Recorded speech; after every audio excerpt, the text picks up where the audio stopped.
Okay, here we go.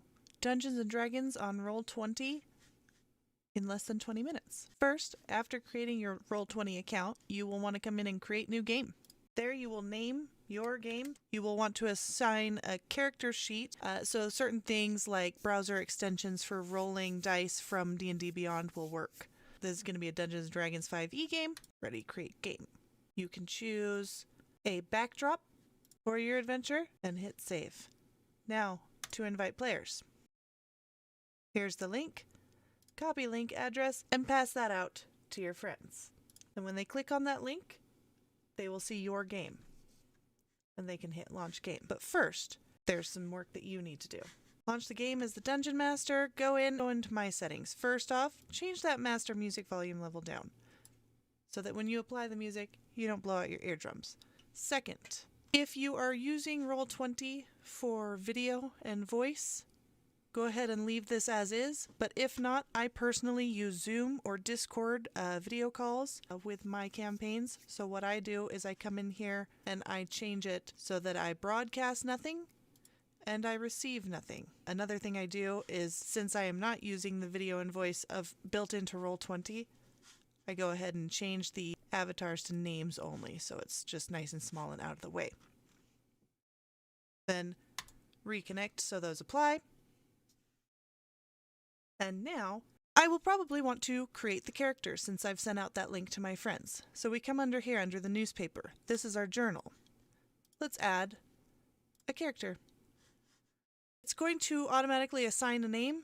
We're going to stick with it since I haven't thought up actual names. This is where we can get a little creative. I've gone out onto Google and found a nice image for my characters, or my players will provide me character art for their characters. And so I am going to save that to my computer, go in here, and I am going to go to rolladvantage.com/token stamp, and I am going to pull over my character image, resize it so I've got the character in there.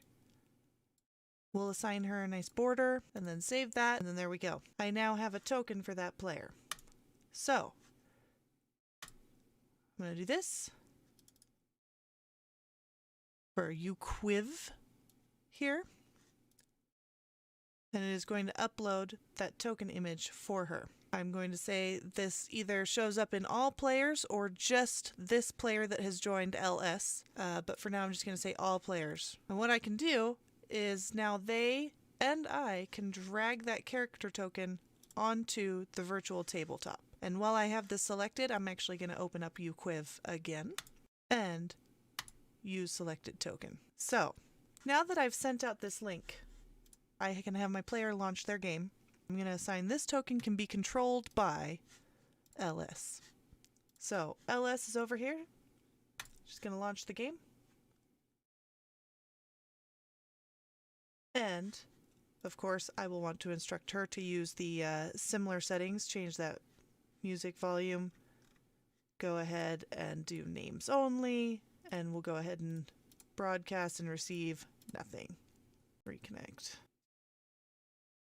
Okay, now, so under the journal, she can now see UQuiv, her character, and move her around. If the token gets deleted from the page, or if we switch maps, she can pull her character right back over. Now, we are going to want to upload a map. So, let's go back over here. Under my library, I am going to hit upload. Choose a file, and I'm going to go to my campaign where I have already gone out to Google and found a cool Dungeons & Dragons battle map. We're going to do a road that goes through some barrows. We'll wait for that to upload. And then now, up here on the left, we are currently under the Objects and Tokens layer. We will want to switch to Map and Background layer and pull this over. And we can either manually just resize it, or we can go ahead and right-click on it, and you have to be under the map layer to do this. Right-click on it, Advanced, Align to Grid. And what this will do is I find these little squares, I highlight 9 of them, 3 by 3. Align to Grid. If I zoom out, it is aligned to the grid and it fits perfectly. So now I can pull over, if I go under the journal, I can pull over my character. She's walking along the road and oh no, a bad guy pops out. Now here is one thing you will notice, that she is snapping to the grid. If you want to be able to place your characters wherever, regardless of where the grid lines are and not always have them snap, you can go up to the page options and just uncheck that grid box to turn it off. You will want to resize it first. Now, here you're going to notice that the player bookmark is right there on this page, which means that is what the players are going to see. Now, if you have a second encounter, we want to create a new page. We're going to just hit this new page button, crypt, and go here. And let's upload another map that we have gone out and found and downloaded and saved here. This will be the tomb. Let's check to make sure we are on the map and background. Advanced, align to grid, and we are going to try and find this. It may not be perfect, but it'll work well enough. 3 by 3 squares. Let's align it. Now this one is slightly different sized than that other map we had, so we're going to go ahead and trim up this extra space. Page options, we're going to adjust the height and width, so let's remove 3 squares, and 1, 2, 3, 4, 5, 6, 7, 8. 1, 2, 3, 4, 5, 6, 7, 8. And resize that so that there is no extra space. And I am going to go ahead and remove the grid on this one. And let's switch back over to objects and tokens. Pull over our character, but you will notice that they are still on this other page here. That is because I have not moved the player bookmark. I'm going to move this over here, and they can now see, and they want to measure, do I have the movement to move over here? Yes, you do. Can I make it this way? And they can stop it and then reset it by right-clicking while they drag. Next thing we're going to want to do is we are going to create a handout. Under handout, I'm going to right-click and select add handout. And this is going to be a puzzle door. I have gone out and found a cool image, though I can always just do text. This door has strange runes on it and an inscription. Now I can do it just like that, just text, but I have gone out and found an image, so we're going to do that. I've saved it to my hard drive here. Save changes, and I can describe it to them, and then I can say, you'll notice that there's a strange inscription on the door and a bunch of runes. And I will hit show to players and show to everyone, and then you will notice here over on the player view, they can see this and the description. Now, if I write, this door is trapped and can be discovered with a DC 15 and save that, I did it under the GM notes, so they cannot see that. They can only see what I put under the description. And from here, they can actually click on the zoom and zoom in and see what I am showing them. So there's that. That's my first handout. Now, creating a bad guy.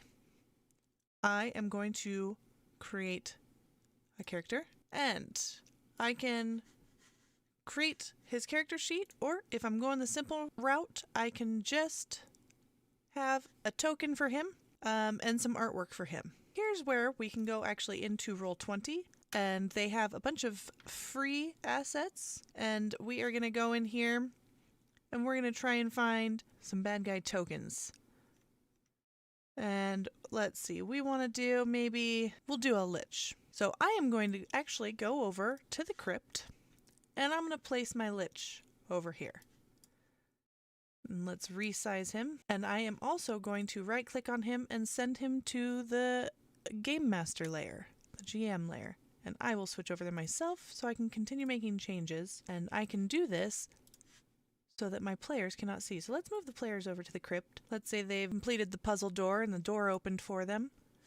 And they are now down here exploring this crypt. Since I am on the GM layer. They cannot see what I am doing. So I'm going to place him here. I'm going to make sure he's highlighted. And I'm going to go back over to my characters. And this is my guy. So I'm going to use selected token. And then I can actually, what I can do here is I can even pull this over if I want that. Or if I've got my own artwork, I can do that. I can put a bio information in here, GM notes, everything like that. But what I am going to do is I am going to create a handout for my players to show him.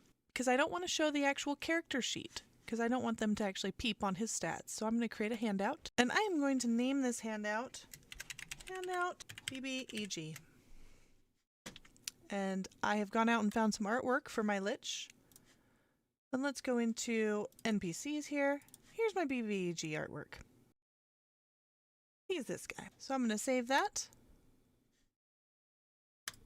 Now, first off, I'm going to go back up under my library instead of the Roll20 assets. And the BBEG, I'm going to pull him over there since I just barely uploaded it there. It's there under my recent uploads. And that's what he looks like, just for my benefit. And I'm not going to show this one to anyone because this is his actual character sheet. So now what I can do is I can hit bracket and handout BBEG and then bracket. And I hit save.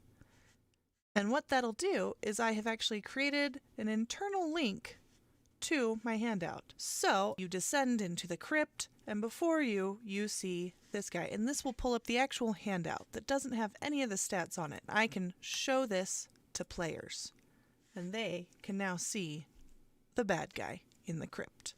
Let's say I also want a few other monsters. I can go over here under the compendium, and I can look for a monster.